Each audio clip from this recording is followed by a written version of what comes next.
இப்பொழுதே ஒரு சிலர் இந்த வந்து சேர்ந்தவர்கள் கிருபை கொடுத்து இன்னும் வராத இருக்கிறவர்களை கூட்டிக் கொண்டு சேரும் ஆண்டவரே. இந்த ஏரியாவில் அருள்மகன் இருக்கிறவர்களாக ஜெபிக்கிறோம் ஆண்டவரே. உம்முடைய கிருபை அவர்களோடு இறங்க வேண்டும் என்று ஜெபிக்கிறோம் சுவாமி. உம்முடைய கிருபையால் இந்த ஏரியாவில் முழுவதும் நிரம்பி மக்கள் சபைக்கு வர உள்ள கிருபையை கொடுங்க சுவாமி. இங்கு வந்திருக்கிற ஒவ்வொருவரையும் பேராக சந்தியும் ஆண்டவரே. இந்த ஆராதனை தொடக்கம் முதல் முடிவு வரை உடைய கிருபைகளோடு இருக்க வேண்டும் என்று ஜெபிக்கிறோம் சுவாமி. இந்த ஆராதனையுடைய கருத்திலே ஒப்படைக்கிறோம் சுவாமி. உம்முடைய வார்த்தைகளுக்கு புகழமாக இருக்க அமையோட கிருபையை கொடுங்க ஆண்டவரே. தொடர்புடன் முடிவரும் உம்முடைய கிருபை இந்த சபையோடும் சபை சுற்றுள்ள பகுதியோடு இருக்கிற கிருபை உம்முடைய கருத்திலே எங்களை ஒப்படைக்கிறோம். இயேசுவின் நாமத்தில் எங்கள் பிதாவே, ஆமென்.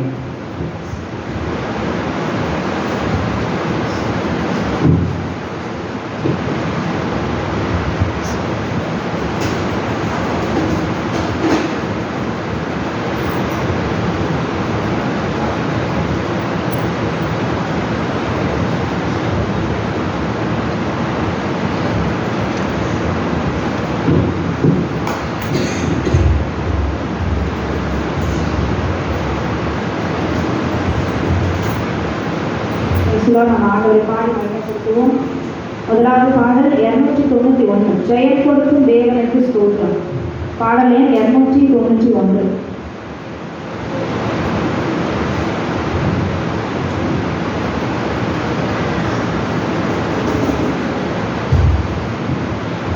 ஜெயம் கொடுக்கும் தேவனுக்கு கோடி கோடி ஸ்தோத்திரம். வாழ்வழிக்கும் யேசுராஜாவுக்கு வாழ்நாளெல்லாம் ஸ்தோத்திரம். ஜெயம் கொடுக்கும்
4வது பாடல். நன்றி நன்றி நன்றி என்று துதிக்கிறேன், நல்லவரே உன் நன்மைகளை நினைக்கிறேன். பாடல் எண் 281 281. நன்றி நன்றி நன்றி என்று துதிக்கிறேன், நல்லவரே உன் நன்மைகளை நினைக்கிறேன். நன்றி நன்றி நன்றி என்று துதிக்கிறேன், நல்லவரே உன் நன்மைகளை நினைக்கிறேன். நன்றி ஐயா நன்றி ஐயா ஏசையா, நன்றி ஐயா நன்றி ஐயா ஏசையா, தகுதியே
பரிசுகள் கற்றுக்கு மைமுண்டாதான் அடுத்ததாக ஒரு பாடலை பாடி ஆண்டு நமக்கு மையப்படுத்துவோம்.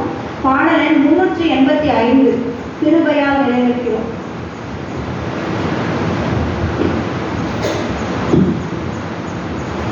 பாடல் எண் 385. கிருபையால் நிலைநிற்கிறோம், உங்க கிருபையால் நிலைநிற்கிறோம், கிருபையால் நிலைநிற்கிறோம், உங்க கிருபையால் நிலைநிற்கிறோம். கிருபை கிருபை கிருபை கிருபை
நம்ம எழுதி நின்று ஆண்டவரை ஆராதிப்போம். 176வது பாடல். ஆவியானவரே அன்பு நேசரே ஆட்கொண்டு என்னை நடத்தும் ஐயா.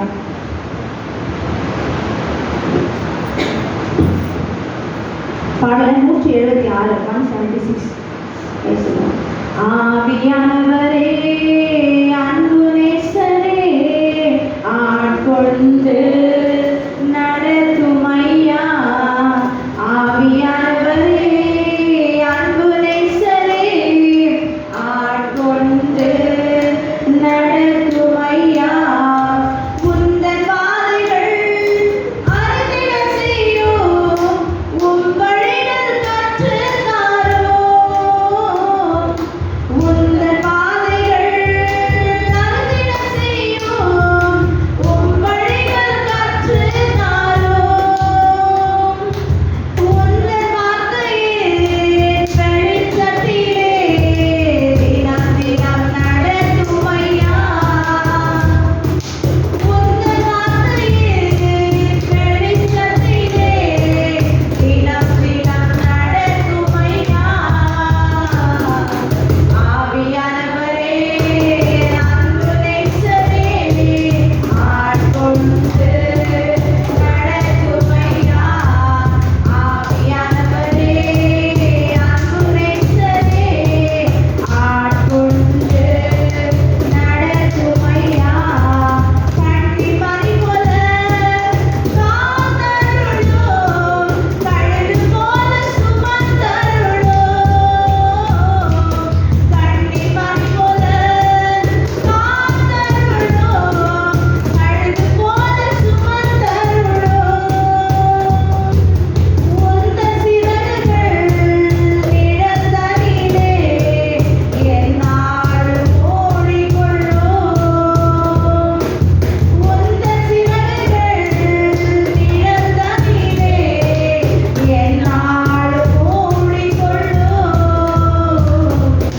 ஆவியானவரே அன்பு நேசரே ஆட்கொண்டு நடத்தும் ஐயா. ஆவியானவரே அன்பு நேசரே ஆட்கொண்டு நடத்தும் ஐயா. வெள்ளேரத்தில் குளிர்ந்திடலே, புயல் காற்றில் புகலிடலே. வெள்ளேரத்தில் குளிர்ந்திடலே, புயல் காற்றில் புகலிடலே. கடும் மழையில் காப்பதமே நான் தங்கும் கூடாரமே. கடும் மழையில் காப்பதமே நான் தங்கும் கூடாரமே. ஆவியானவரே அன்பு நேசரே ஆட்கொண்டு நடத்தும் ஐயா. ஆவியானவரே அன்பு நேசரே ஆட்கொண்டு நடத்தும் ஐயா. நியாய தீர்ப்பின் ஆவியானவரே சுட்டெரிப்பின் ஆவியானவரே. நியாய தீர்ப்பின் ஆவியானவரே சுட்டெரிப்பின் ஆவியானவரே. பாவம் கழுவி தூய்மையாக்கும் பரிசுத்த ஆவியானவரே. பாவம் கழுவி தூய்மையாக்கும் பரிசுத்த ஆவியானவரே. ஆவியானவரே அன்பு நேசரே ஆட்கொண்டு நடத்தும் ஐயா. ஆவியானவரே அன்பு நேசரே ஆட்கொண்டு நடத்தும் ஐயா. ஆவியானவரே அன்பு நேசரே ஆட்கொண்டு நடத்தும் ஐயா. ஹalleluya ஹalleluya. ஆண்டவரே ஸ்தோத்திரம் ஸ்தோத்திரம் ஸ்தோத்திரம் ஸ்தோத்திரம். எங்கள் ஒவ்வொருவரையும் நடத்துங்க, குடும்பங்களை நடத்துங்க. இந்த நாளில் வந்திருக்கிற ஒவ்வொருவரையும் நடத்துங்கப்பா. நியாய பாதையிலே நீதிகளுக்குள்ளாய் நடத்தும் பரிசுத்த பயப்படுகிற பயத்துல நடத்தும். உமக்கு பிரியமானதை செய்யும்படியாய் நடத்தும் ஆவியானவரே. ஹல்லேலூயா, ஹல்லேலூயா. பொல்லாத இந்த உலகத்துல மாயை பாராதபடிக்கு ஆண்டவரே உம்முடைய வழியில எங்கள் நடைகளை ஸ்திரப்படுத்தும், உறுதிப்படுத்தும் ஆவியானவரே. ஹல்லேலூயா, ஹல்லேலூயா, ஹல்லேலூயா. உமக்கு நன்றி ஆண்டவரே. சிங்காசனத்தில் வீற்றிருக்கும் பரிசுத்தரே, பரிசுத்தரே. சிங்காசனத்தில் வீற்றிருக்கும் பரிசுத்தரே, பரிசுத்தரே. ஆராதனை உமக்கு, ஆராதனை உயர்த்தி கர்த்தரை ஆராதிப்போம். உமக்கு ஆராதனை, ஆராதனை உமக்கு ஆராதனை, ஆராதனை உமக்கு ஆராதனை. ஆதியும் அந்தமும் ஆனவரே, அல்பாவும் மேலாவும் ஆனவரே. ஆதியும் அந்தமும் கிறிஸ்துவே, அல்பாவும் மேலாவும் ஆனவரே. ஆராதனை உமக்கு ஆராதனை, ஆராதனை உமக்கு ஆராதனை, ஆராதனை உமக்கு ஸ்தோத்திரம், ஸ்தோத்திரம். ஆராதனை உமக்கு ஆராதனை. சிங்காசனத்தில் வீற்றிருக்கும் எங்கள் பரிசுத்தரே, எங்கள் பரிசுத்தரே. சிங்காசனத்தில் வீற்றிருக்கும் பரிசுத்தரே, பரிசுத்தரே.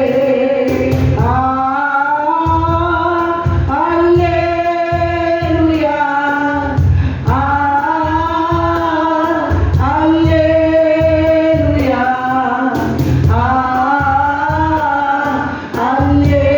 அல்லேலூயா, அல்லேலூயா,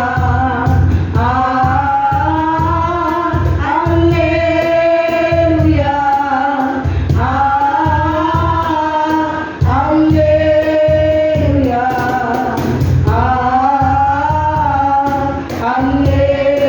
அல்லேலூயா. ஆமென், ஹல்லேலூயா.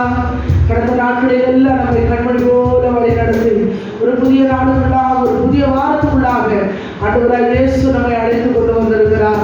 அவர் நம்முடைய நல்ல மேய்ப்பனாக இருக்கிறார். அல்லேலூயா. அவர் புல்லுள்ள இடங்களிலே நம்மை மேய்த்து அமர்ந்த தண்ணீர் அண்டலே நம்மை கொண்டு போய் விடுகிறார். அவர் நம்முடைய ஆத்துமாவை தேற்றுகிற தேவனாக இருக்கிறார். அல்லேலூயா. அவர் இந்த தேவன் எந்த நம்முடைய சதா காலங்களிலும் நம்முடைய தேவன் மரண பரிந்து நம்மை நடத்துவார். கரங்களை தட்டி கர்த்தரை நாம் மகிமைப்படுத்தலாமா? ஆண்டவரே உமக்கு ஸ்தோத்திரம், ஸ்தோத்திரம், ஸ்தோத்திரம், ஸ்தோத்திரம், ஸ்தோத்திரம், ஸ்தோத்திரம், ஸ்தோத்திரம், ஸ்தோத்திரம், ஸ்தோத்திரம். ஆராதனையின் ஆசீர்வாதத்துக்காக ஜெபம் பண்ணலாம். சிந்து ஜெபம் பண்ணுங்க.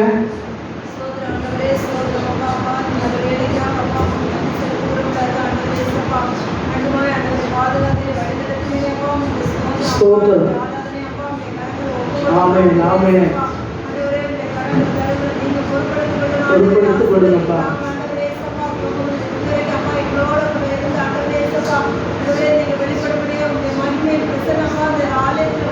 ஆமென்.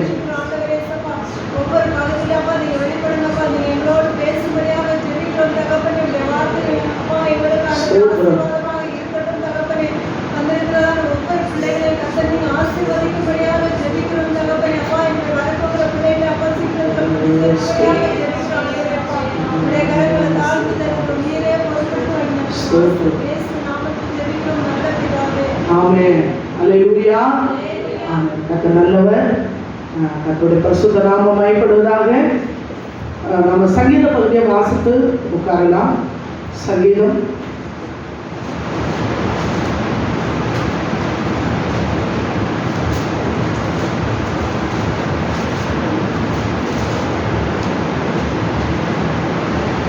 சங்கீதம் போன வாரம் நாம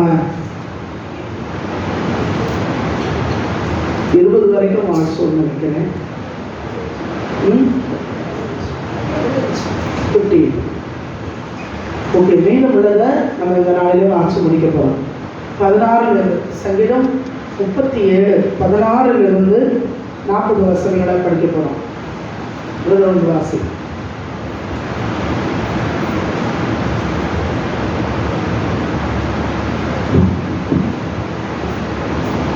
சங்கீதம் 37 17 16 அநேக துன்மார்க்கர் உள்ள செல்வத்திரட்டையை பார்க்கிலும் நீதிமானுக்குள்ள கொஞ்சமே நல்லது.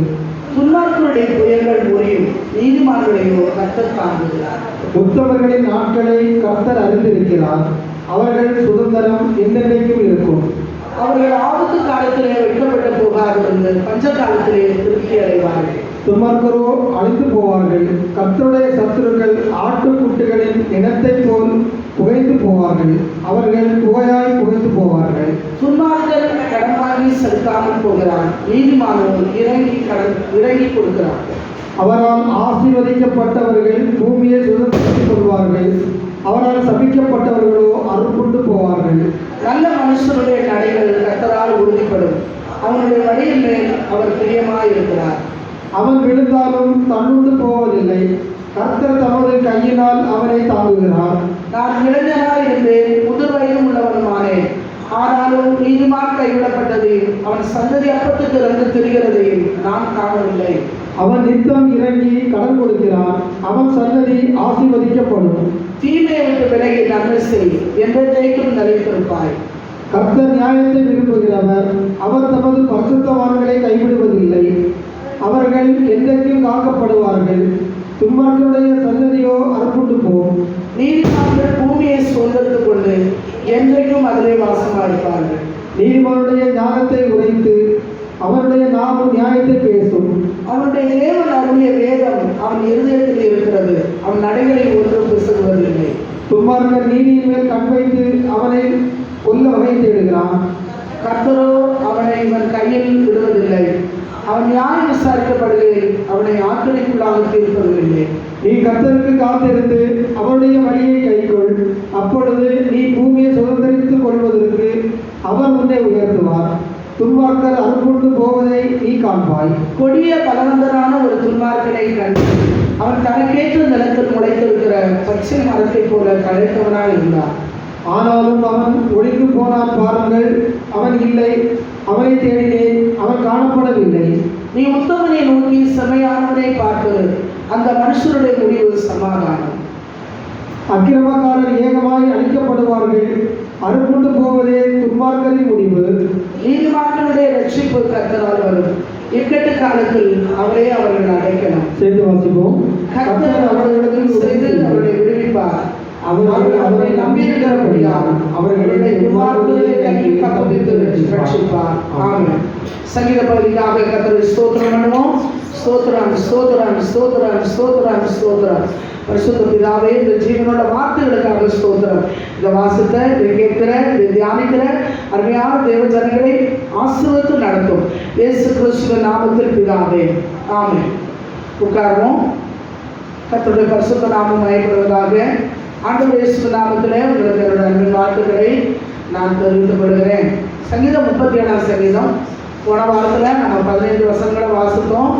இந்த வாரத்திலையும் மீதமுள்ள பகுதிகளை வாசித்து முடிக்க ஆண்டவர் திரும்பி பாராட்டினார்.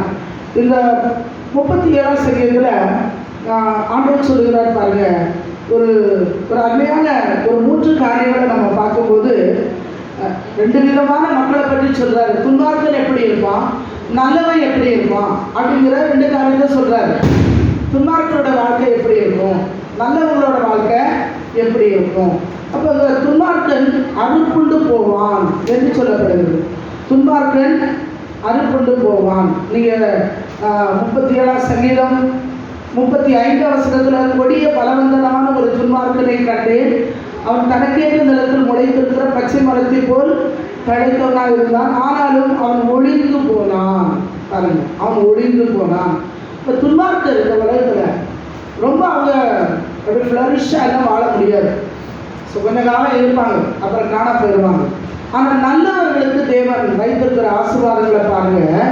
23ஆம் வசனத்துல வாசிங்க. 23. நல்ல மனுஷனுடைய நடைகள் கர்த்தரால உறுதிப்படும். 2வது. 3வது. 4. 4 ஆசீர்வாதம். நல்ல மனுஷருடைய நடைகள் கர்த்தரால் உறுதிப்படும். ஒருவேளை இன்னைக்கு நாம ஒரு ஆடிக்கொண்டிருக்கிற நிலைமையில நம்மளோட வாழ்க்கை இருக்கலாம். மற்றவங்களை பார்த்து என்ன இப்படி இருக்கிறீங்க அப்படின்னு கேட்குற லெவலில் இருக்கலாம். ஆனால் யோக மாதிரி நம்ம சொல்லணும், நான் என் உத்தமத்தை விட்டு நான் விலக மாட்டேன் அப்படின்னு நம்ம உறுதியாக நிற்கும் போது நம்முடைய நடைகளை ஆண்டவர் உறுதிப்படுத்துகிறார், நம்முடைய வாழ்க்கையை உறுதிப்படுத்துகிறார், நம்முடைய குடும்பத்தை உறுதிப்படுத்துகிறார், நம்முடைய பிள்ளைகளை உறுதிப்படுத்துகிறார், நம்முடைய வேலைகளை உறுதிப்படுத்துவார். அல்லேலூயா. நம்முடைய எதிர்காலத்தை உறுதிப்படுத்துவார். இன்னைக்கு நாம் எப்படி இருக்கிறோம், நாளைக்கு நீங்கள் எப்படி இருப்பீங்கிறது உங்களுக்கு தெரியாது இல்லையா? நம்ம ஆலயத்தில் உட்கார்ந்து இருக்கிறோம், ஆனால் பின்னாடி உங்களுக்கு தேவன் வச்சிருக்கிற ஆசீர்வாதங்களை ஒரு கண் இன்னும் காணவில்லை, காது கேட்கலை. ஸோ ஆண்டவர் உங்களுடைய வாழ்க்கையை உறுதிப்படுத்துவார். அடுத்தது அவனுடைய வழியின் மேல் அவர் பிரியமாக இருப்பார். அடுத்தது அவன் விழுந்தாலும் தள்ளிட்டு போவதில்லை. 4வது, கர்த்தர் தமது கையினால் அவனை தாங்குகிறார். அல்லேலூயா. ஆண்டவரே நம்மை தாங்குகிறார். தேவன் நம்முடைய பட்சத்தில் இருந்தால் மனுஷன் நமக்கு என்ன செய்ய முடியும் இல்லையா? அப்படி சொல்லலாமே என்று பவுல் எழுதுகிறார். மனுஷன் எனக்கு என்ன செய்வான் என்று சொல்லலாமே. இப்போ போராட்டங்கள் யார் மூலம் வந்தாலும் சரி, உடனே கையை வானத்துக்கு நேராக தூக்கி சொல்லுங்க, ஆண்டவரே நீரன் பட்சத்தில் இருக்கிறேன், மனுஷன் எனக்கு என்ன செய்வான்? ஒன்றும் பண்ண முடியாது ஆண்டவரே, நான் விசுவாசிக்கிறேன். நீங்கள் எனக்காக யுத்தம் பண்ணுவீங்க, நீங்கள் எனக்காக வழக்காடுவீங்க, கர்த்தர் நமக்காக யுத்தம் பண்ணுவான். அதுதான் நீங்கள் வாசிக்கிறோம். 37ஆம் சங்கீதத்தில் தொடர்ந்து தாவீது சொல்கிறார். 25ஆம் வசனத்தில், நான் இளைஞனாக இருந்தேன், முதிர் வயதுள்ளவன் ஆனேன், ஆனாலும் நீதிமான் கைவிடப்பட்டதையும் அவன் சந்ததி அப்பத்துக்கு இறந்து தெரிகிறதையும். ஆமாம், தேவன் ஒருபோது நம்மை கைவிட மாட்டான். நம்மை மட்டுமல்ல, நம்முடைய தலைமுறைகளே ஆண்டவர் கைவிடவே மாட்டான். நாம உயிரோட இருந்து இந்த உலகத்தில் பார்த்தா ஒரு 2 தலைமுறை பார்க்கலாம். அந்த கர்த்தர் 1000 தலைமுறைகளுக்கு இறக்கம் பாராட்டுகிறார். அல்லேலூயா. அதுதான் மிகப்பெரிய ஆசீர்வாதம். இன்னொரு வார்த்தையில் சொல்லப்படுது பாருங்க, 31ஆம் வசனம். அவனுடைய தேவன் அவருடைய வேதம் அவன் இருதயத்தில் இருக்கிறது, அவன் நடைகளில் ஒன்றும் பிசகாது. முதல்ல என்ன பார்த்தோம், அவன் நடைகளை கர்த்தர் உறுதிப்படுத்துவார்னு பார்த்தோம். இங்கே என்ன சொல்லப்படுது, அவன் நடைகளில் ஒன்றும் ஏன் பிசகாது? தேவன் அவருடைய வேதம் இருதயத்தில் இருக்கிறது. இந்த வாரம் இந்த வசனத்தை தியானிச்சோமா, அது அப்படியே இருதயத்தில் இருக்கணும். 31ஆம் சங்கீதத்தில் இந்த காரியத்தெல்லாம் 37ல் வாசித்தோம், தியானிச்சோம். அப்படி இருதயத்தில் வச்சுக்கணும். போகும்போது, வரும்போது, வாகனம் ஓட்டும் போது, நடக்கும்போது, வேலை செய்யும் போது இந்த வார்த்தைகளை தியானிக்கணும்.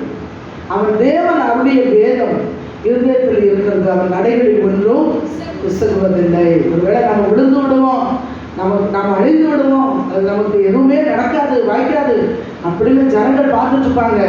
அந்த ஜனங்கள் முன்னாடியே தேவன் உங்களை தூக்கி ஒரு உயரமான இடத்துல உட்கார வச்சிருவார். அல்லேலூயா. யோசிப்பு மாதிரி, தாவீது மாதிரி. அதனால் அதிகமாக வேதத்தை வாசிங்க, தியானிங்க, ஜோமனுங்க. கர்த்தருடைய வழிகளை நான் காத்துக்கொண்டே என்று தாவீது சொன்ன மாதிரி வசனங்களை காத்துக்கொள்ளுங்க. கர்த்தர் உங்களை ஆசீர்வதிப்பார். அல்லேலூயா. கர்த்தருடைய பரிசுத்த நாமம் மகிமைப்படுவதாக. சாட்சி நேரம். நீங்கள் சாட்சி சொல்றவங்க சாட்சி சொல்லலாம், வசனம் சொல்றவங்க வசனம் சொல்லலாம்.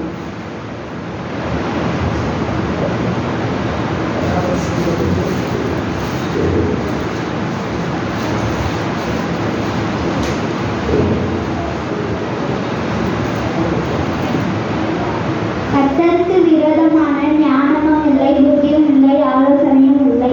நீதிமொழிகள் 21:30. 21.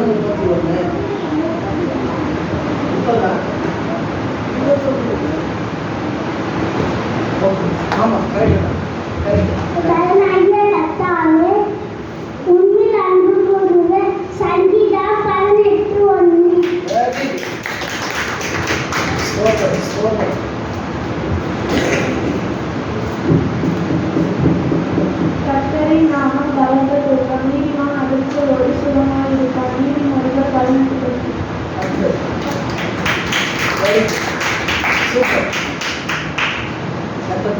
அதிகமாய் ஆசீர்வதிப்பாராங்க. ரொம்ப அழகா ரொம்ப நேர்த்தியாக ரொம்ப தெளிவாக சொல்ல ஆரம்பிச்சிட்டீங்க. அதனாலே உங்கள் வாழ்க்கைகள் ஆசீர்வதிக்கப்படும். வேதத்தை நாம் கனப்படுத்தும் போது இந்த வேதம் நம்ம என்ன செய்யும்? கனப்படுத்தும். ஆண்டவரை கனப்படுத்தினா ஆண்டவர் நம்ம கனப்படுத்துவோம். ஒரு சந்தோஷம் உண்டாகும். பிள்ளைகள் என்ன கனப்படுத்துகிறாங்களே, எப்படி கனப்படுத்துறது? நாம் ஆலயத்துக்கு ஓடி வருகிறோம் இல்லையா? இந்த சுத்தம் பண்ணுறதுலேருந்தே ஆரம்பிக்கலாமே. ஆலயத்தை சுத்தம் பண்ணுறது, ஒழுங்கு பண்ணுறது, சேர் போடுறது எல்லாம் எதுக்காக? நாளைக்கு ஆராதனை இருக்குது, ஆண்டோடைய பிரசனைக்கு வந்து இறங்க போகுது, எல்லா பிள்ளைகள் ஓடி வந்து ஆராதிக்க போகிறாங்க.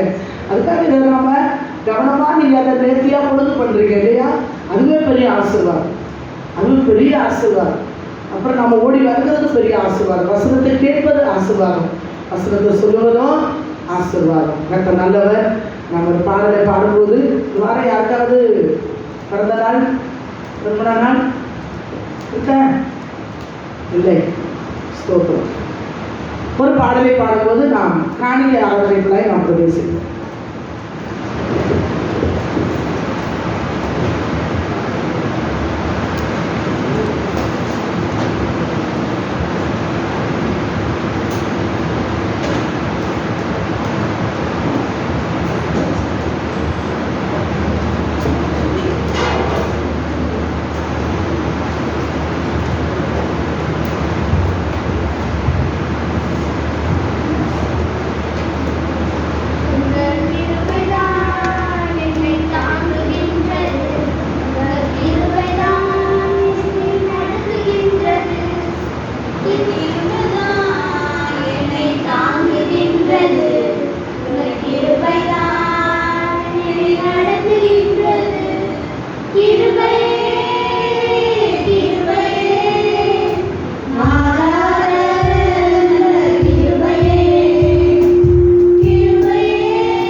ஸ்தோத்திரம். ஏறெடுத்து படித்த காணிக்கைக்காக, கேட்கப்படும் தேவன வார்த்தைகளுக்காக இந்த ஜோம் பண்ணலாம். கிளாரா ஜோம் பண்ணலாம். ஆமென் ஆமென் ஆமென்.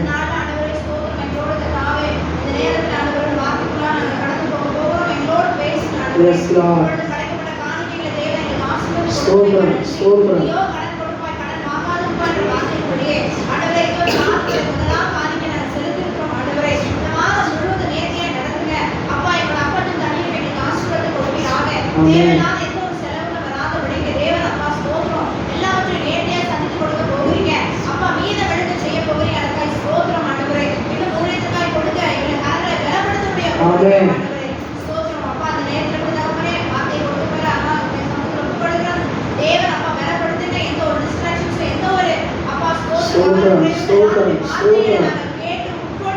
அப்பா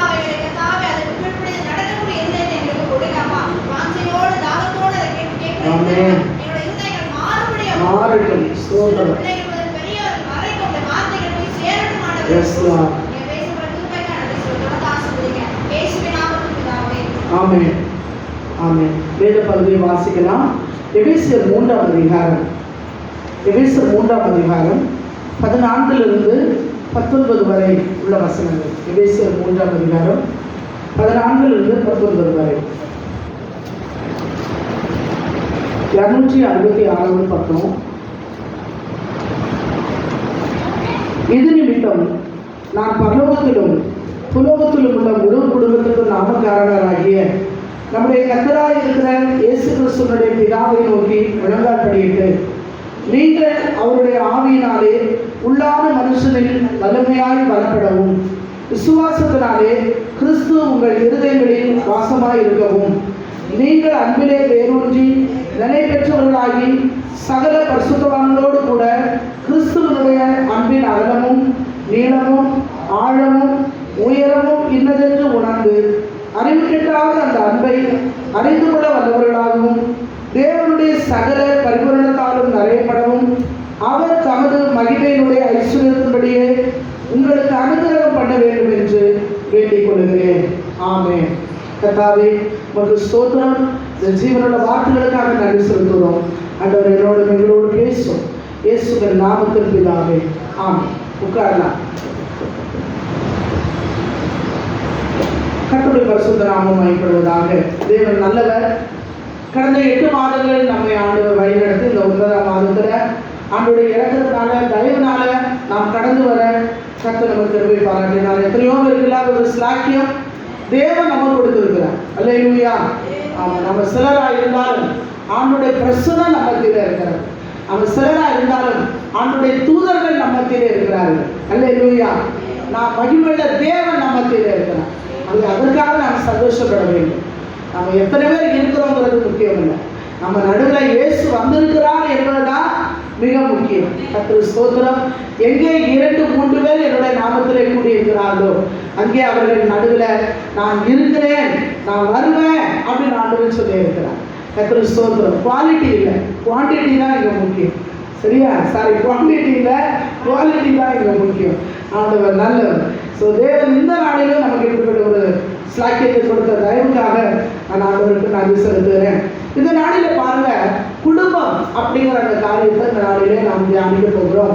இப்போ வேதத்தில் நான் பார்க்கும்போது நம்முடைய ஆண்டவருக்கு என்ன பேர் கொடுக்கப்பட்டிருக்கு பாருங்க. நம்ம வாசிச்ச எபேசியர் 3ஆம் அதிகாரம் 14ஆம் வசனத்தில் நம்ம என்ன வாசித்தோம்? இது நிமித்தம் பரலோகத்துக்கும் பூலோகத்திலும் உள்ள முழு குடும்பத்துக்கும் நாமக்காரராகிய என்று நாம் வாசிக்கிறோம். பரலோகத்துக்கும் பூலோகத்தில் உள்ள முழு குடும்பத்துக்கும் நாமக்காரன் நம்முடைய ஆண்டவர் தான். பரலோகத்தில் உள்ள குடும்பத்துக்கும் பூலோகத்தில் உள்ள குடும்பத்துக்கும் நாமக்காரர் என்றால் தலைவர் அவர் தான். இயேசுவே, அநேக வீடுகளில் நீங்க பார்த்தீங்கன்னா இயேசுவே இவ்வீட்டின் தலைவர் அப்படின்னு கொடுக்கப்பட்டிருக்கும். ஆங்கிலத்திலே ஒன்று எழுதி வச்சிருப்பாங்க. நான் அது தமிழில் உங்களுக்கு சொல்றேன். இயேசு இந்த வீட்டின் தலைவர், அன்சீன் கெஸ்ட், பார்க்க முடியாத ஒரு விருந்தாளி. சரியா? அதே போல எல்லா கான்வர்சேஷனையும் கவனிக்கிறவர், இந்த வீட்டில் நடக்கிற எல்லா கான்வர்சேஷனையும் கவனிக்கிற ஆண்டவர், இந்த வீட்டின் தலைவர் அப்படின்னு சொல்லி ஆங்கிலத்தில் எழுதப்பட்டிருக்கும். ஆனால் அது உண்மை. நம்முடைய வீட்டுக்கு இயேசு தலைவராக இருக்கிறார். அப்படியானால் நாம அவர் பார்க்க முடியாத ஒரு விருந்தாளி. ஆனால் அவர் வீட்டுக்குள்ள நடக்கிற அத்தனை கான்வர்சேஷனும் அவர் பார்த்துக்கிட்டு இருக்கிறார். அவருக்கு மறைவானது ஒன்றுமே இல்லை, ஒன்றுமே இல்லை. இந்த உலகத்தில் உள்ள அத்தனை குடும்பங்களுக்கும் தலைவர் அவர் தான். குடும்பங்களை நடத்துகிறவர் அவர் தான். குடும்பங்களை உருவாக்குனதே அவர் தான். ஆவிலே ஆதாமை உண்டாக்கி அவனுக்கு ஒரு மனைவியை ஆண்டவர் கொடுத்து குடும்பமாய் ஆண்டவர் தோட்டத்தில் வைத்திருந்தார். குடும்பமாய் அவர்கள் கர்த்தரை தரிசித்தார்கள். கணவன் மனைவியாய் கர்த்தரோடு நடந்தார்கள். ஆச்சரியம் இல்லையா? அந்த குடும்ப உறவுக்குள்ளே தான் பிசாசு ஒரு சோதனையை கொண்டு வந்தான். அதனாலே அவர்கள் தோட்டத்தை விட்டு புறம்பாக்கப்பட்டார்கள். வெளியே வந்த பிறகும் ஆண்டவர் விடலை. அவங்கள கண்காணித்து கொண்டே இருக்கிறார். அவர்களோடு கூட இருந்தார். அந்த பிள்ளைகள் பாவம் செய்தாலும் கூட தலைமுறைகளை ஆண்டவர் பாதுகாத்து கொண்டே வந்தார். ஒரு ஏனோக்கோடு, ஒரு நோவாவோடு, ஒரு ஆபிரகாமோடு, ஈசாக்கோடு, யாக்கோபோடு, ஒரு தெரிந்து கொள்ளப்பட்ட ஒரு சந்ததியோடு ஆண்டவர் கூடவே இருந்ததை நீங்கள் பார்க்க முடியும். அந்த குடும்பங்களை கர்த்தர் ஆசீர்வதித்ததை நீங்கள் காண முடியும். ஆண்டவர் நோவாவின் குடும்பத்தை ஆசீர்வதித்தார், ஆபிரகாமின் குடும்பத்தை ஆசீர்வதித்தார், ஈசாக்கின் குடும்பத்தை ஆசீர்வதித்தார் இல்லையா? ஆண்டவர் குடும்பத்தின் தலைவராக இருக்கிறார், குடும்பத்தை நடத்துகிறவராக இருக்கிறார். குடும்பத்தில் நாம் என்னென்ன எப்படிப்பட்ட காரியங்களை செய்ய வேண்டும் என்று நமக்கு ஆலோசனை கொடுக்கிற தேவனாக இருக்கிறார். ஒரு கணவனும் மனைவி கர்த்தருக்கு பயந்து நடப்பார்கள் என்று சொன்னால் கர்த்தர் அவளோடு பேசுவார், கர்த்தர் அவளோடு காரியங்களை ஆண்டவர் வெளிப்படுத்துவார். கர்த்தருக்கு ஸ்தோத்திரம். நாம அந்த தேவனை நோக்கி பவுல் எழுதுகிறார், அந்த தேவனை நோக்கி நாங்கள் என்ன செய்கிறோம்? அந்த முழு குடும்பத்துக்கும் நாமக்காரராகிய நம்முடைய கர்த்தராயிருக்கிற இயேசு கிறிஸ்துவினுடைய பிதாவை நோக்கி முழங்கால் படியிட்டு என்று பவுல் எழுதுகிறார். ஆண்டவராகிய இயேசு கிறிஸ்துவின் பிதாவை நோக்கி முழங்கால் படியிட்டு. இப்போ பவுல் அவ்வளோ ஊழியக்காரர் சொல்றாரு, நான் முழங்கால் படியிட்டு ஜெபம் பண்றேன் அப்படின்னு சொல்றாரு. இப்போ நம்மளால முடிஞ்ச வரைக்கும் ஒரு நாளையில ஒரு 2 நிமிஷமாவது என்ன செய்யணும்? முழங்கால் போட்டு ஜெபம் பண்ணணும். காலையில முடியலைனாலும் சாயங்காலம் படுக்கைக்கு போறதுக்கு முன்னாடி 2 நிமிஷம் முழங்கால் போட்டு அன்னைக்கு முழுவதும் ஆண்டவரே என்னை நடத்துறீங்க, முழுவதும் பாதுகாத்தீங்க, எவ்வளோ பெரிய ஆபத்துகளில் இருந்தெல்லாம் நீங்க பாதுகாத்து இருக்கிறீங்க, எவ்வளோ காரியத்தில் எனக்கு வெற்றி கொடுத்தீங்க, இந்த நாள் முழுவதும் நீங்க என்னோட இருந்தீங்க, குடும்பத்தோட இருந்தீங்க, பிள்ளைகளோட இருந்தீங்க, உங்களுக்கு ஸ்தோத்திரம் ஆண்டவரே அப்படின்னு ஒரு 2 நிமிஷம் சொல்லிட்டு என்ன செய்யலாம்? சோமனில் நம்மளை படுக்கைக்கு போகலாம் இல்லையா? அந்த முழங்கால் படியிடுவது என்றால் நாம் நம்மை தாழ்த்துவது என்ற அர்த்தம். பாருங்கள், வேதத்தில் பார்க்கும் பொழுது ஆபிரகாம் ஆண்டுடைய சமூகத்தில் முழங்கால் படியிடுகிறார். அப்படியே தரை மட்டும் குனிந்து அந்த வந்திருக்கிறதான அந்த தூதர்களுக்கு முன்பாக தரை மட்டும் குனிந்து அவன் பணிந்து கூப்பிடுகிறான். சரியா? என்னுடைய இடம் வரைக்கும் வந்துட்டீங்க, வீட்டுக்கு வந்து போங்க அப்படி. யாக்கோபை பாருங்க, அண்ணனை பார்க்கும்போது 20 வருஷத்துக்கு அப்புறம் ஏசாவை பார்க்கிறான். அவனை பார்த்த வேளையில அப்படியே கீழே விழுந்து என்ன செய்யறான்? அவனை வணங்குகிறான். அப்படியே காலு தன்னுடைய தலை அப்படியே மண்ணில் படுற அளவுக்கு. எலியாவை பாருங்கள், 1 ராஜாக்கள் 18ஆம் அதிகாரத்துல கர்மேல் பருவத்துல தன்னுடைய முகம் முழங்காலிலே பட குனிந்து 7 முறை குனிந்து தேவனை நோக்கி ஜெபிக்கிறார். புதிய பல ஆண்டுகளாக இயேசு கிறிஸ்து கெத்செமனே தோட்டத்துல முழங்கால் படியிட்டு ஜெபித்தார். நீங்க தானியேல் 6ஆம் அதிகாரம் 10ஆம் வசனத்துல தானியேல் முழங்கால் படியிட்டு தினம் 3 வேளை ஜெபித்தான். சரியா? அப்ப இந்த முழங்கால இருக்கிற அந்த அனுபவம், முழங்காலில் ஒரு முழங்கால் யுத்தம் என்பது அது ஒரு பெரிய ஆசீர்வாதம். இதை பரிசுத்தவான்கள் அதை செய்தார்கள். நாமும் என்ன செய்யணும்? நம்முடைய வாழ்க்கையில் அதை கடைபிடிக்க வேண்டும். பவுல் முழங்கால் படிட்டு ஜெபிக்கிறார். பாருங்க, யாருக்காக ஜெபம் பண்றாரு? அவர் அந்த எபேசு சபைக்காக ஜெபிக்கிறார். நீங்க இந்த சபையானது வளரணும், ஆவியில பலப்படணும், அன்பினால நிரம்பணும் அப்படின்னு முழங்கால் படிட்டு ஜெபிக்கிறார். இன்றைக்கு நாம தியானிக்க போறது ஆண்டவராகிய இயேசு கிறிஸ்து முழு குடும்பத்தின் தலைவர், முழு குடும்பத்தின் காரணர். கர்த்தர் என்னுடைய வீட்டின் தலைவராக இருக்கிறார் என்று சொல்கிறவர்கள் கரங்களை உயர்த்தி கர்த்தரை ஸ்தோத்திரம் பண்ணுங்க. ஆமென். ஸ்தோத்திரம், ஸ்தோத்திரம், ஸ்தோத்திரம், ஸ்தோத்திரம். இயேசு நம்முடைய வீட்டின் தலைவராக இருக்கிறார். இயேசு நம்முடைய குடும்பத்தின் தலைவராக இருக்கிறார். ஆண்டவர் நம்முடைய குடும்பத்தின் தலைவராக இருந்தால் நம்முடைய குடும்பம் எப்படி இருக்கும்? நம்முடைய குடும்பம் எப்படி இருக்கும்? ஒரு ஆசீர்வதிக்கப்பட்ட குடும்பமா இருக்கும் இல்லையா? வேதத்தில் பார்க்கும்போது நீங்க ஆதியா புஸ்தகத்துல 6ஆம் அதிகாரம் 22ஆம் வசனத்தை வாசிங்க. ஒரு குடும்பத்தை நம்ம பார்க்கலாம். ஆதியாகமம் 6:22.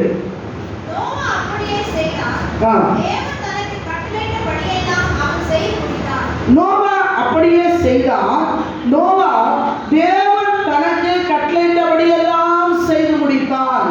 நீங்க நோவாவை குறித்து ஆதியா புஸ்தகத்தில் நான் பார்க்கும்போது அவன் ஆண்டவருடைய வார்த்தைக்கு அப்படியே கீழ்ப்படிந்த ஒரு மனுஷனாக இருந்தார்.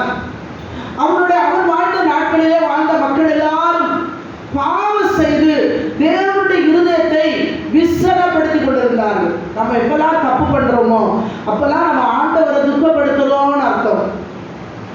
சரியா? ஆண்டவர் துக்கப்படுவார். அவரை நம்ம என்ன செய்யக்கூடாது? துக்கப்படுத்தக்கூடாது. அப்படியே நம் அறியாமல் தவறு செய்திருந்தால் கூட ஆண்டவரே எனக்கு மன்னியும் என்று சொல்லி ஆண்டோட சமூகத்தில் என்ன செய்யணும்? ஒவ்வொரு நாளும் செபிக்கணும். ஆண்டோடத்துல சொல்லணும், ஆண்டவரே தெரியாம பண்ணிட்டேன், என்ன தெரிஞ்சு பண்ணிட்டேன், எனக்கு மன்னிங்க அப்படின்னு கேட்கணும். பாருங்க, இந்த நோவாவை பார்த்து ஆண்டவர் சொல்லுகிறார், இந்த ஜனங்கள் எல்லாரும் பாவம் செய்து கொண்டிருக்கிறார்கள், நான் இந்த உலகத்தை அழிக்க போகிறேன், தண்ணீராலே அழிக்க போகிறேன், நீ மாத்திரம் உன் குடும்பம் மாத்திரம் என்ன செய்யலாம்? தப்பித்துக் கொள்ளலாம். ஆகவே உங்களுக்காக ஒரு பேடையை நீ கட்ட வேண்டும் என்று சொல்லுகிறார். ஒண்ணுமில்லாத தரையில பேழையை கட்டி கொண்டு இருக்கிறான். அந்த காலத்துல அதை அப்படி கட்டும்போது எல்லாரும் பார்த்து சிரிச்சிருப்பாங்க. இவன் இப்படி ஒரு பெரிய ஒரு பிரம்மாண்டமா ஒரு பில்டிங்கை பண்ணிட்டு இருக்கானேன்னு யோசிச்சிருப்பாங்க. அது உண்மையிலே ஒரு பிரம்மாண்டமான ஒரு பில்டிங் தான். உள்ள அத்தனை மிருகங்கள், அத்தனை ஊர் பிராணிகள், அத்தனை ஜீவராசிகள், பறவைகள் எல்லாவற்றுக்கும் அழகாக அங்கே இடமானது வைக்கப்பட்டிருந்தது. சரியா? அது ஒழுங்காக மேல்தட்டு கீழ்த்தட்டு என்று சொல்லி தட்டு தட்டா கட்டி வச்சிருந்தோம். நம்ம first floor, second floor, third floor சொல்றோம் இல்லையா? அதுமாதிரி அந்த கப்பலிலேயே first floor, second floor, third ஃப்ளோர்லாம் இருந்திருக்கு. மேல் தட்டுல தான் நோவாவும் அவனுடைய குடும்பம் எல்லாம் அங்கே இருந்திருக்கிறாங்க. கீழ்த்தட்டுல எல்லாம் யார் இருந்தது? எல்லா மிருக ஜீவர்கள், பறவைகள், ஊர் பிராணிகள் எல்லாம் கீழே தான் இருந்தாங்க. அவங்களுக்கு இருந்த இடத்துல அவைகளை ஒருவர் ஜோடு ஜோடாக அவர் பாதுகாத்தான் ஏறக்குறை 1 வருஷ காலம். கவனிங்க, அப்ப அந்த பேழையை கட்டு என்று சொல்லும்போது அவர் அப்படியே கீழ்ப்படினார். பேழையை கட்டுகிறார்.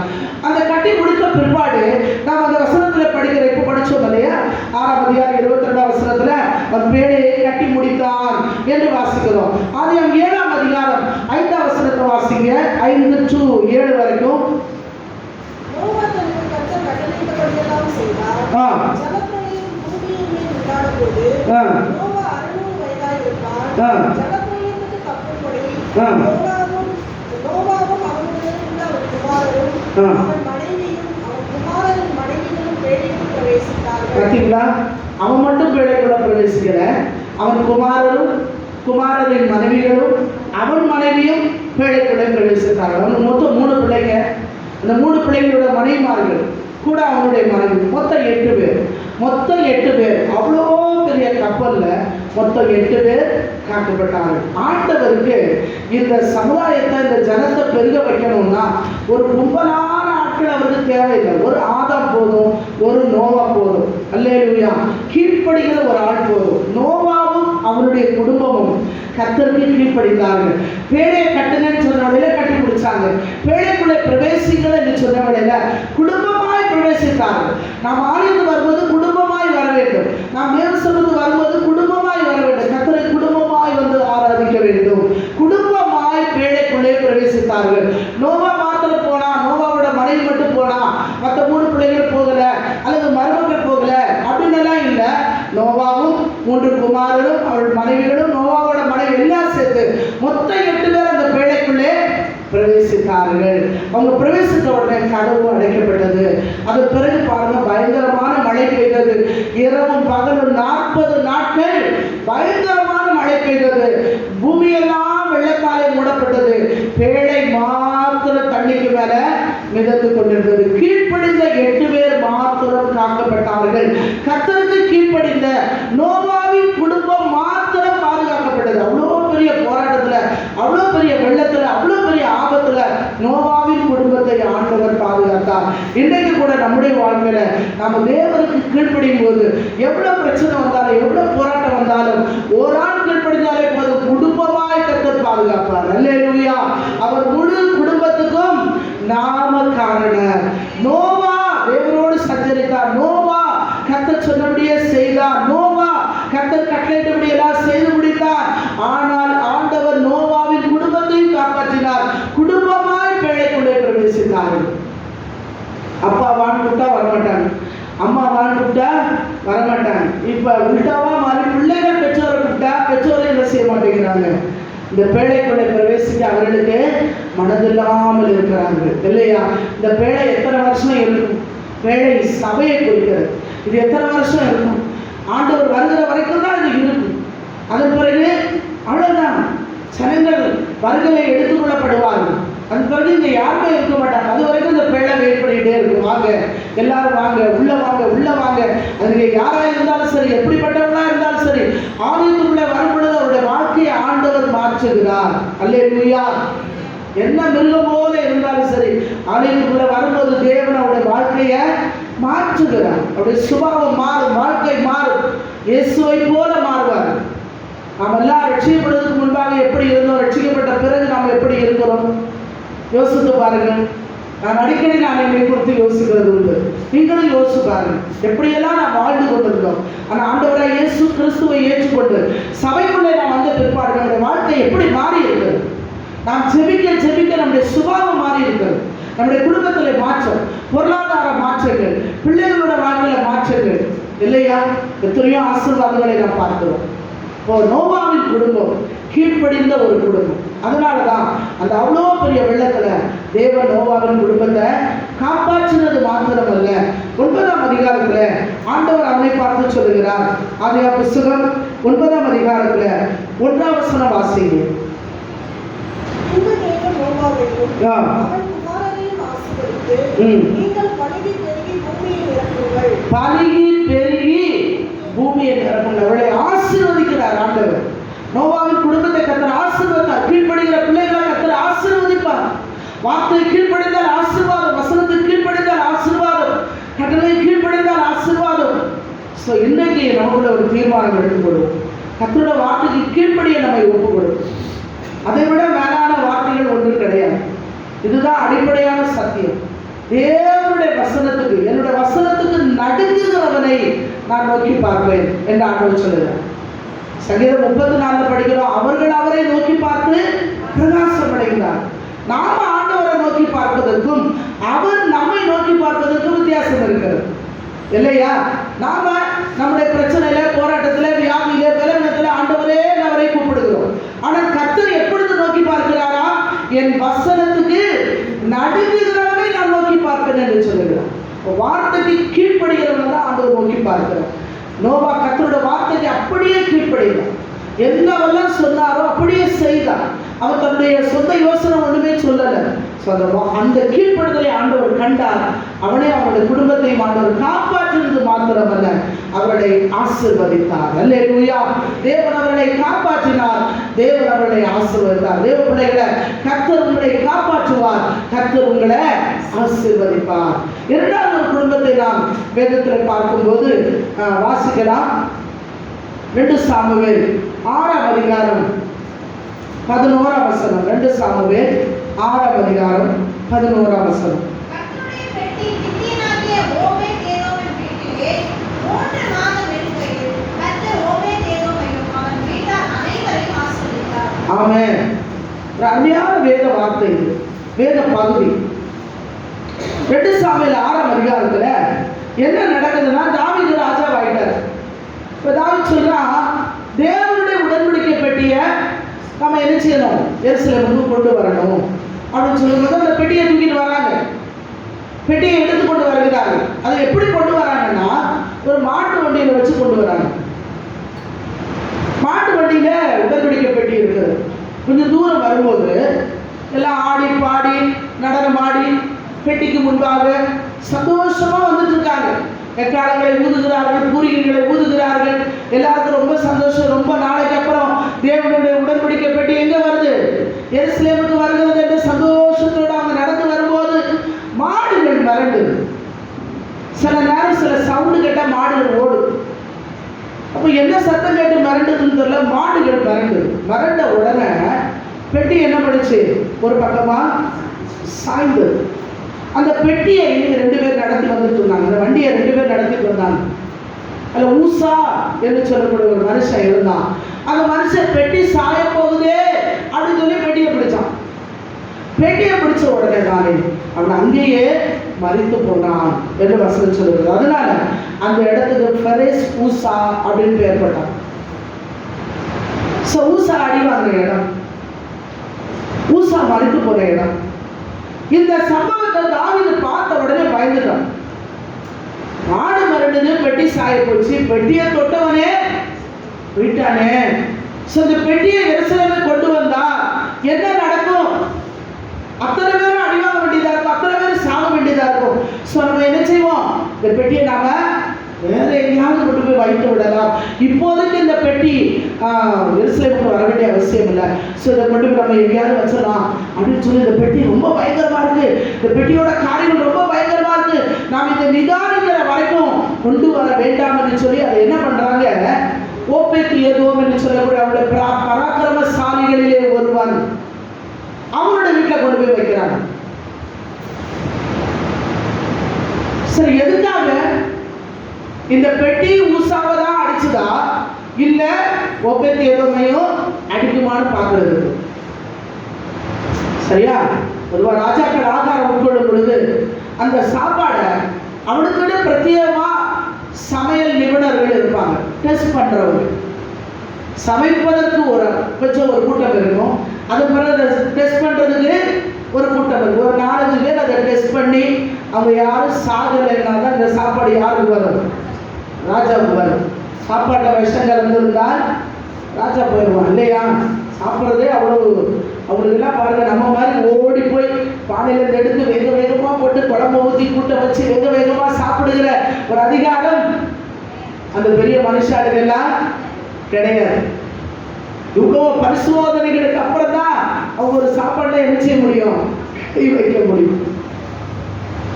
அதே மாதிரிதான் இந்த பெட்டி உசாவை பெட்டி அடிச்சதுனால, ஆண்டவர் அவனை அடித்ததுனால, ஒருவேளை ஒப்பேத்தேதோமுக்கு என்ன நடக்குது பார்க்கலாம் அப்படின்னு கொண்டு போய் தான் எங்க வச்சாங்க? ஒப்பேத்தேதோம் வீட்டில் வச்சாங்க. ஆனா வசனம் சொல்லுது, ஒப்பேத்தேதோம் வீட்டுல பெட்டி 3 மாதம் இருந்தது. எத்தனை மாசம்? 3 மாதம் இருக்கையில் அவனையும் அவனுடைய வீட்டாரையும் கர்த்தர் ஆசீர்வதித்தார். தாவீது சில ஆட்கள் அங்க விட்டு வச்சிருக்கிறாங்க. என்ன நடக்குதுன்னு பாருங்க. ஒப்பேத்தேதோம் வீட்டுல என்ன நடக்குதுன்னு பாருங்க. அங்க அடி விழுதான் பாருங்க, யாருக்காவது பிரச்சனை வருதான்னு பாருங்க, உயிரோட இருக்காங்களான்னு பாருங்க அப்படின்னு ஆட்களை அனுப்பி வைத்திருப்பாங்க. எல்லா ஒற்றர்களும் வேலைக்காரர்கள் எல்லாம் அவங்களுக்கு அநேகர் இருந்தார்கள். எல்லாம் அப்படியே கண்காணிச்சுட்டே இருக்காங்க. 1 மாசம் ஆச்சு, 2 மாசம் ஆச்சு, 3 மாசம் ஆச்சு. ஒப்பேத்தேதோம் முன்ன இருந்ததை காட்டிலும் பெரிய ஆள் ஆகிட்டான். அது வரைக்கும் நார்மல் பைக்ல வந்தான், இப்போ ஒரு பெரிய பைக் வாங்கிட்டான். அது வரைக்கும் நார்மலா ஒரு ஆட்டோ ஓட்டிட்டு இருந்தான், இப்போ ஒரு கார் வாங்கிட்டான். அது வரைக்கும் சின்ன வீட்டுல இருந்தான், இப்போ பெரிய வீடு கட்டிட்டான். அது வரைக்கும் அவனுக்கு 2 சென்ட் இடம் தான் இருந்தது, இப்போ 2 ஏக்கர் நிலம் வந்தாச்சு. அப்படியே அவனுடைய வாழ்க்கை பெருகியது.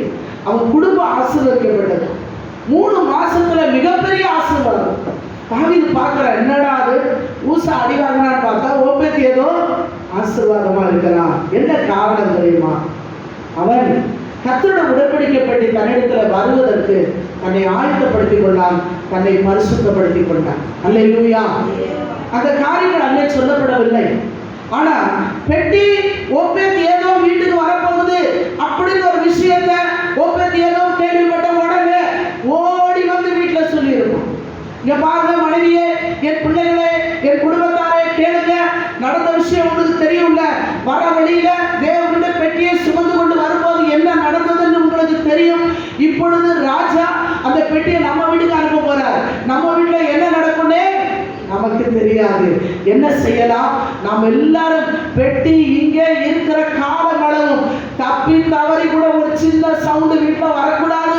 ஒரு சண்டை, ஒரு பிரச்சனை, ஒரு போராட்டம், இங்க எந்த கள்ளத்தனம், திருட்டுத்தனம், ஆண்டவருக்கு புரியவில்லாத எந்த காரியமும் வீட்டுல யாரிடத்திலும் காணப்படக்கூடாது. யாராவது ஒருவர் தப்பு பண்ணுறீங்களோ அவ்வளவுதான், அடி வாங்குவீங்க. எச்சரித்திருப்பான் இல்லையா? மகா பயங்கர தேவனுடைய பெட்டி நம்மிடத்திலே வருகிறது. இந்த வீட்டுக்குள்ள ராஜா எத்தனை வருஷம் வச்சிருப்பான்னு தெரியல. ஒருவேளை 6 மாசம் இருக்கலாம், 1 வருஷம் இருக்கலாம். ஏற்கனவே ஒரு 20 இயர்ஸ் தாண்டி தான் வருது இந்த பெட்டி. எத்தனை வருஷம் இருக்குமோ அத்தனை வருஷம், அத்தனை காலமும் நாம பரிசுத்தமா பரிசுத்தமா பரிசுத்தமா இருக்கணும். இல்லைன்னா நம்மள யாருமே தப்பிக்க முடியாது அப்படிங்கிறத நிச்சயமா ஒப்பேத்தேதோம் சொல்லியிருப்பான். அந்த முழு குடும்பமும் அப்படியே தங்களை காத்துக்கொண்டார். இன்னைக்கு இந்த உடன்படிக்கை பெட்டி நம்ம வீட்டுல இருக்கு. அல்லேலூயா. இந்த உடன்படிக்கை பெட்டி நம்ம வீட்டுல இருக்கு. ஆனா நம்ம எந்த அளவுக்கு பரிசுத்தமா இருக்கோம், எவ்வளவு அசால்ட்டா இருக்கணும் இல்லையா? கொடுக்க வேண்டிய கனம், இந்த பெட்டிக்கு கொடுக்க வேண்டிய கனம், இந்த மரியாதையை கொடுக்கிறோமா? இந்த பெட்டியை கனப்படுத்துகிறோமா?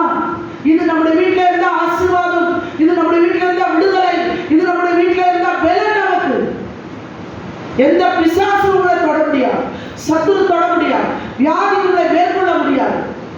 இந்த ரகசியம் நமக்கு தெரியுமா? ஆசீர்வாதங்களுக்காக நம்ம எங்கெல்லாமோ ஓடிக்கொண்டிருக்கிறோம். ஒப்பேத்தேதோம் எங்கேயும் ஓடல, தன்னுடைய வீட்டுல ஆண்டவருக்கு இடம் கொடுப்பான்.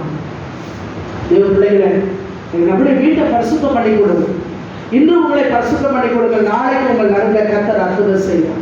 நம்ம வாழ்க்கையை பரிசுத்தம் பண்ணி கொடுங்க. இந்த உடன்படிக்கை பெட்டி நம்முடைய வீட்டில் இருக்கிறது, இந்த வார்த்தைகள் நம்முடைய இதயத்தில் இருக்கிறது. ஆண்டவரே, என்னை ஒப்பத்தி ஏதோமை போல அந்த குடும்பத்தை போல ஆண்டவரே ஒரு பரிசுத்தமுள்ள குடும்பமாய் மாற்றும் என்று கேட்போம்.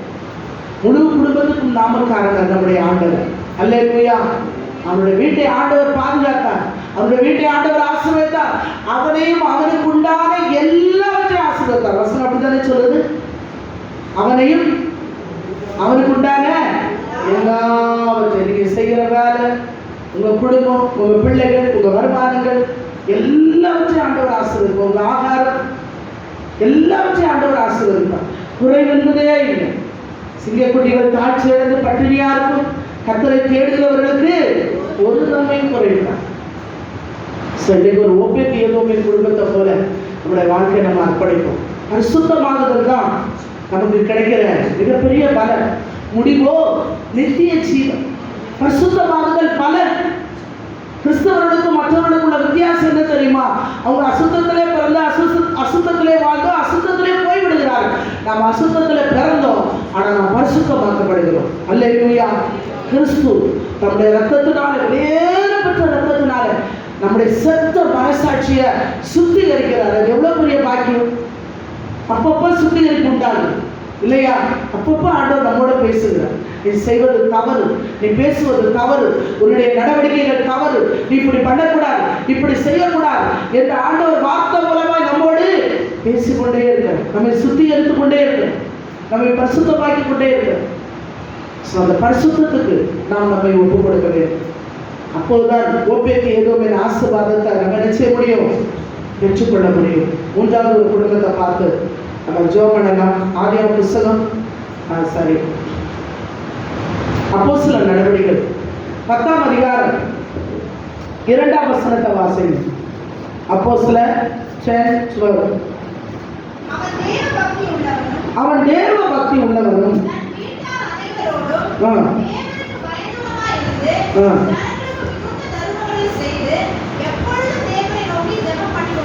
அங்க என்ன சொல்லப்படுது? கொர்நேலியு என்று சொல்லக்கூடிய ஒரு மனுஷன், ஒரு புறஜாதியான ஒரு மனுஷன், இத்தாலியா பட்டாளம் எனப்பட்ட பட்டாளத்தில், இச்சலி பட்டாளத்துல 100 அதிபதியாக கொர்நேலியு என்று பெயர் கொண்ட ஒரு மனுஷன் செசாரியா பட்டணத்துல இருந்தான். அவன் எப்படிப்பட்டவனா இருந்தானா? அவன் தேவ பக்தி உள்ளவனும் தன் வீட்டார் அனைவரோடும் தேவனுக்கு பயந்தவன். அவன் தேவ பக்தி உள்ளவன், ஓகே. ஆனா வசனம் என்ன சொல்லுது? அவனுடைய ஃபுல் ஃபேமிலியே கர்த்தருக்கு பயந்து நடக்கிற குடும்பம். இது எவ்வளவு பாக்கியம்! முழு குடும்பம் தேவனுக்கு பயந்து நடந்தாது எவ்வளவு பெரிய பாக்கியம்.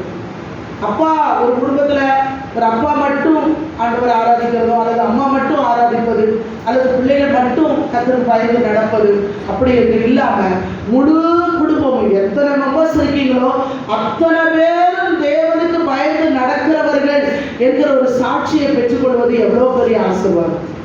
அல்லேலூயா. வீட்டாரும் அனைவரும் தேவனுக்கு பயந்து நடந்தார்களாம்.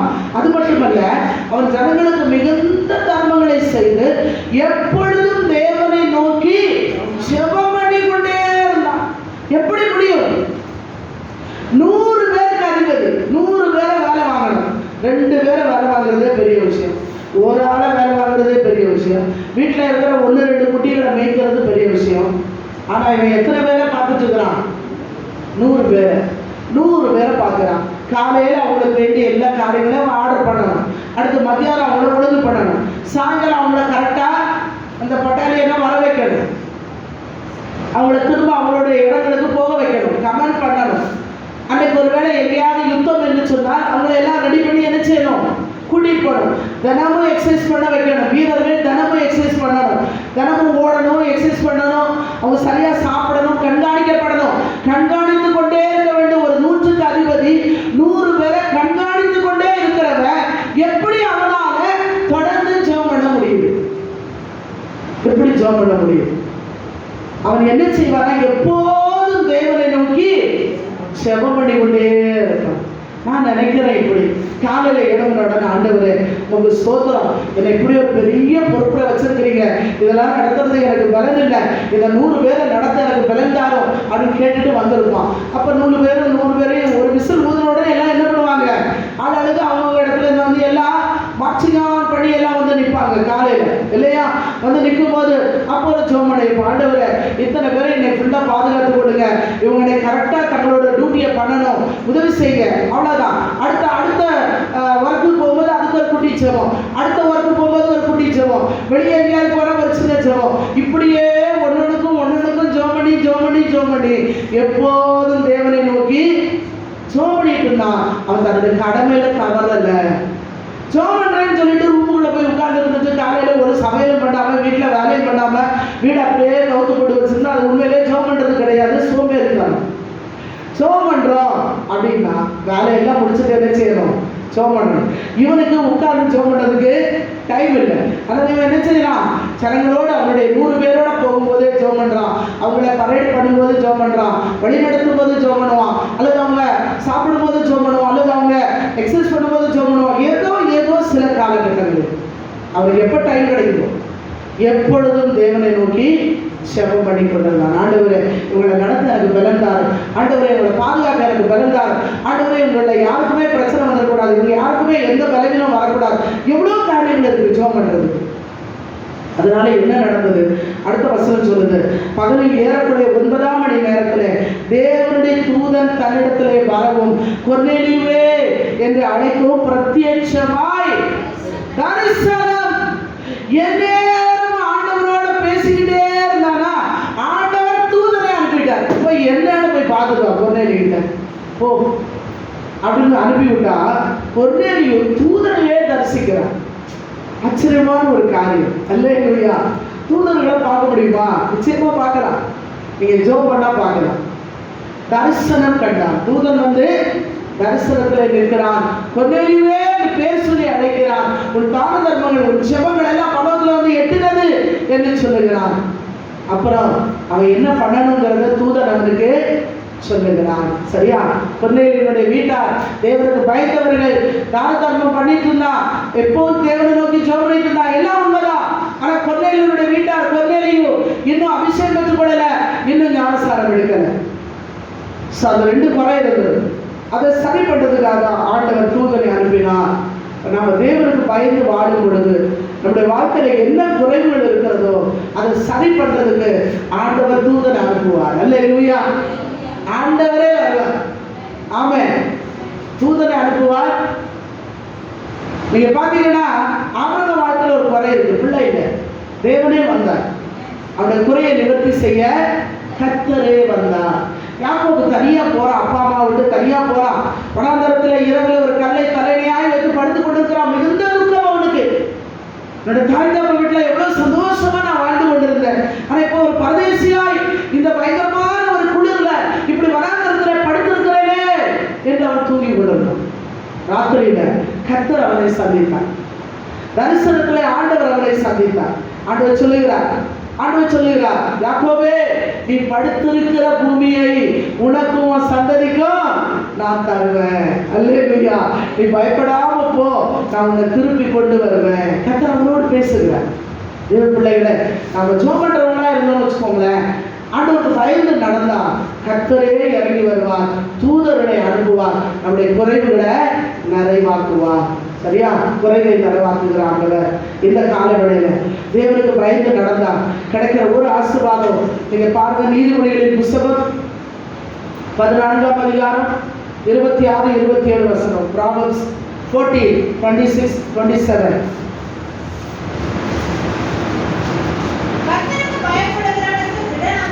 கர்த்தருக்கு பயப்படுகிறவனுக்கு திட நம்பிக்கை உண்டு, அவன் பிள்ளைகளுக்கும் அடைக்கலம் கிடைக்கும். ஜீவ ஊற்று. 4 ஆசீர்வாதங்கள் அந்த வசனத்துல. கர்த்தருக்கு பயப்படுகிறவனுக்கு திட நம்பிக்கை உண்டு, பிள்ளைகளுக்கு அடைக்கலம், ஜீவ ஊற்று, அதனால மரண கண்ணிகளுக்கு தப்பலாம். ஆகவே தேவனுக்கு பயந்து தீமையை விட்டு விலகுவோம், தேவனுக்கு பயந்து வாழுவோம், கர்த்தருடைய கற்பனைகளுக்கு கீழ்ப்படிவோம், கர்த்தருடைய வார்த்தைக்கு கீழ்ப்படிவோம், நம்மை நாமே பரிசுத்தம் பண்ணி கொள்வோம். ஒப்பேத்தியதும் குடும்பத்தை போல கர்த்தர் நம்முடைய குடும்பங்களை பாதுகாப்பார், ஆசீர்வதிப்பார். அல்லேலூயா. கர்த்தரை ஜெபிக்கலாமா? ஸ்தோத்திரம். நல்ல பிதாவே, கேட்ட ஒவ்வொரு வார்த்தைகளுக்காக நன்றி செலுத்துகிறோம். ஆண்டவரே, எங்களையும் ஒரு நோவாவின் குடும்பத்தை போல, ஒரு ஓப்பேத்தியதோவின் குடும்பத்தை போல, கொர்நேலியின் குடும்பத்தை போல எங்களை மாற்றும். முழு குடும்பத்துக்கு நாம எங்கள் ஒவ்வொரு குடும்பங்களை பொறுப்படுத்திக் கொள்ளும். எங்கள் கிளாம்பாங்க பகுதியில் உள்ள அருமையான திருச்சபை மக்களுடைய குடும்பங்களை கர்த்தராகிய தேவன் பொறுப்படுத்திக் கொள்ளும்படியா ஜெபிக்கிறேன். ஆசீர்வதிக்கும்படியா ஜெபிக்கிறேன். எல்லா பலவீனங்களை மாற்றும், போராட்டங்களை மாற்றும், விடுதலையும் சமாதானத்தை தந்து நடக்கும். தொடர்ந்து குருவின் ஆராதனை எங்களுக்கு ஆசீர்வதித்தார்கள். நாம மேம்பட்டு ஒவ்வொருடைய குறைவுகளை குற்றங்களை மன்னி விலையேற்பட்ட ரத்தத்தாலே கழுவும் சுத்திகரையும் ஆண்டவரே ஆசீர்வதித்து நடத்தும். இந்த திருவிருந்தானது ஒவ்வொருவருக்கும் ஜீவனும் பலனுமாய் மாறட்டும். தொடர்ந்து ஆசீர்வதி இயேசுவின் நாமத்தில் பிதாவே, ஆமென்.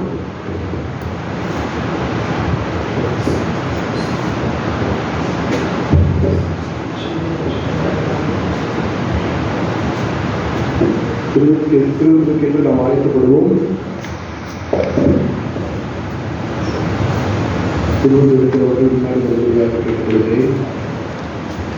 கல்வாரி அன்பை எண்ணிடும் வேளை கண்கள் கலங்கிடுமே. கர்த்தாவின் பாடுகளை போதும் நினைத்தால் நெஞ்சம் நெகிழ்ந்திடுமே. கல்வாரி அன்பை எண்ணிடும் வேளை கண்கள் கலங்கிடுமே. கர்த்தாவின் பாடுகளை போதும் நினைத்தால் நெஞ்சம் நெகிழ்ந்திடுமே. கிறிஸ்தவரே பூங்காவிலும் கதறி அழும் ஓசை. கிறிஸ்தவரே பூங்காவிலும் கதறி அழும் ஓசை. எத்திசையும் தோன்றுகின்றதே எங்கள் மனம் தீகைக்கின்றதே. கண்கள் கலங்கிடுதே, கண்கள் கலங்கிடுதே. கல்வாரி அன்பை எண்ணிடும் வேளை கண்கள் கலங்கிடுதே. கர்த்தாவின் பாடுகள் தோறும் நினைத்தால் நெஞ்சம் நெகிழ்ந்திடுதே. அப்படியே அவருடைய சமூகத்தில் கொடுத்தோமா? நான் உங்களுக்கு ஒப்புவித்ததை கர்த்தரிடத்திலே பெற்றுக்கொண்டேன். என்னவெனில் கர்த்தராகிய இயேசு தாம் காட்டி கொடுக்கப்பட்ட அந்த ராத்திரியிலே அப்பத்தை எடுத்து ஸ்தோத்திரம் பண்ணி அதை பிட்டு, நீங்கள் வாங்கி பூசியுங்கள், இது உங்களுக்காக பிற்கப்படுகிற என்னுடைய சரீரமாய் இருக்கிறது, என்னை நினைவு கூறும்படி இதை செய்யுங்கள் என்றார். போஜனம் பண்ணிய பின்பு அவர் அந்தபடியே பாத்திரத்தை எடுத்து, இந்த பாத்திரம் என் ரத்தத்தினால் ஆகிய புதிய உடன்படிக்கையாய் இருக்கிறது, நீங்கள் அதை பானம் பண்ணும் போதெல்லாம் என்னை நினைவு கூறும்படி இதை செய்யுங்கள் என்றார். ஆகையால் நீங்கள் இந்த அப்பத்தை புசித்து இந்த பாத்திரத்தில் பானம் பண்ணும் போதெல்லாம் கர்த்தர் வருமாறு அவருடைய மரணத்தை தெரிவிக்கிறீர்கள். அல்லேலூயா. இந்த காலை நேரத்தில் கூட கர்த்தருடைய சமூகத்திலே வந்திருக்கிற நாம், கர்த்தருடைய பந்திக்கு ஆயத்தமாய் வந்திருக்கிற நீங்கள் ஆண்டவருடைய நினைவு கூறும்படி இதை செய்யுங்கள் என்று சொல்லியிருக்கிறார். தேவன் நமக்காகப்பட்ட பாடுகள், கல்வாரி சிலுவையிலே நமக்காக சிந்தப்பட்ட ரத்தம், அவருடைய சரீரம் நமக்காக பிற்கப்பட்டது. நாம் ரட்சிப்படையும்படியாக, மீட்படையும்படியாக, நாம் மீட்கப்படும்படியாக, நம்முடைய பிள்ளையாக நம்மை மாற்றும்படியாக நம்முடைய ஆண்டவராகிய இயேசு கிறிஸ்து தம்மையே முழுமையுமாய் ஒப்புக் கொடுத்தார். நமக்காக அடிக்கப்பட்டார், நமக்காக அவமானங்களை ஏற்றுக்கொண்டார், நம்மை ஒரு புதிய சிருஷ்டியாக மாற்றும்படியாக, நமக்கு ஒரு புதிய ஜீவனை தரும்படியாக, நம்முடைய பாவங்களை தம்முடைய இரத்தத்தினால் அவர் கழுவும்படியாக அவர் தம்மையே ஒப்புக் கொடுத்தார். இந்த காலை நேரத்தில் கூட அதை எண்ணி பார்த்தோமா? அவருடைய சமூகத்தை நம்ம ஒப்பு கொடுத்தோம். ஸ்தோத்திரம்.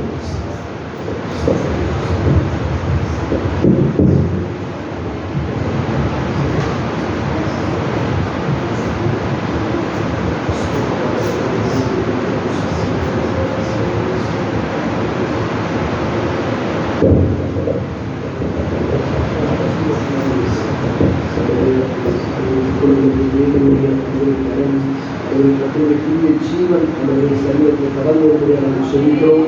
அதுவே இந்த ரத்தத்தை அதுவே இந்த திராட்சை ரசத்தை குடிக்கும் பொழுது அதற்கு இந்த ரத்தத்துக்கு அடையாளமாய் இருக்கிற இந்த திராட்சை ரசம் அதுவே இந்த ரத்தத்தை சுத்திகரிக்க முடியாது.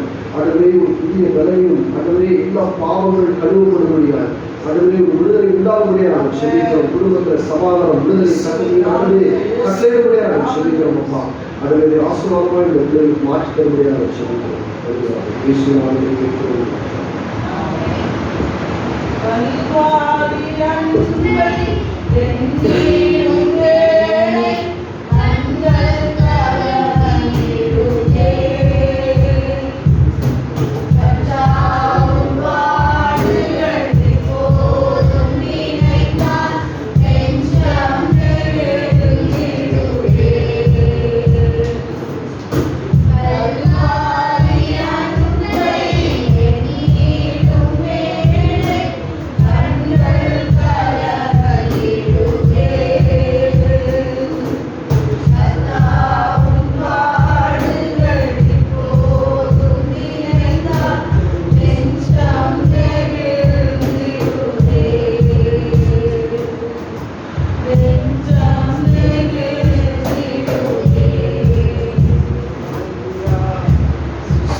நம்ம கரத்தில் கொடுக்கப்பட்டிருக்கிற அப்பத்தையும் திராட்சை ரசத்தையும் ஒரு ஸ்தோத்திரத்தோடு கொள்வோம்.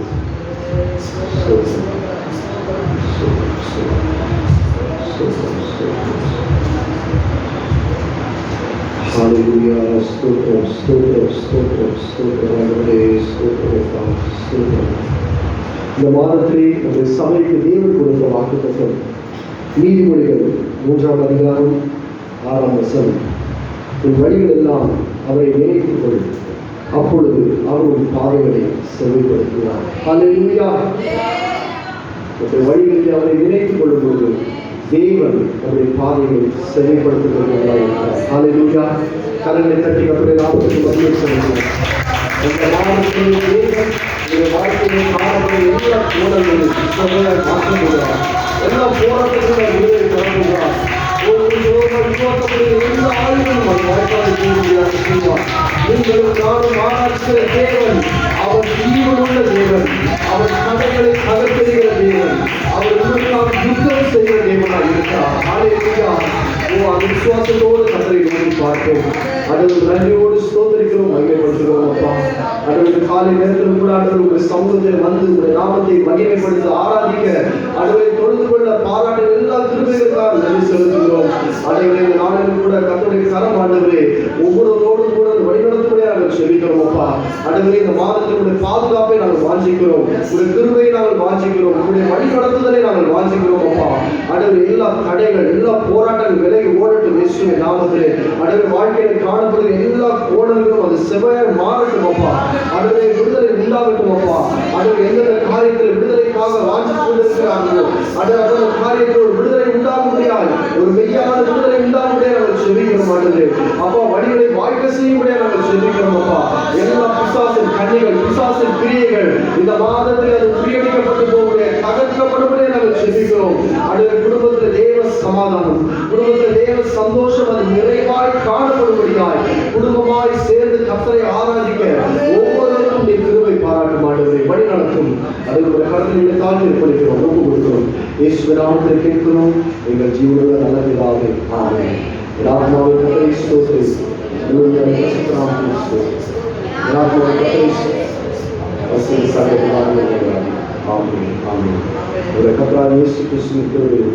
பிதாவாகிய தேவனுடைய அன்பும் பரிசுத்த ஆவியானவரின் ஐக்கிய சிநேகமும் நாம் அனைவரும் உலகத்தில் முடிவு பரியந்தும் சகல நாட்களில் நம்மோடு கூட இருப்பதாக. ஆமென்.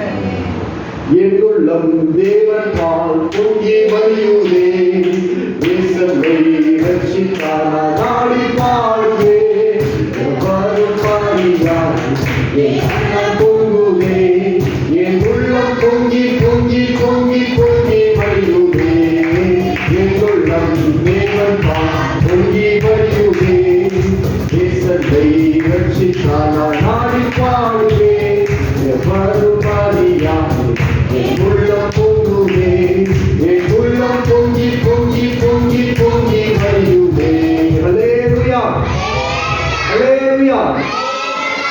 கர்த்தர் உங்களை ஆசீர்வதிப்பார். நாம் ஒருவரை ஒருவர் வாழ்த்தி நாம் கடந்து செல்வோம்.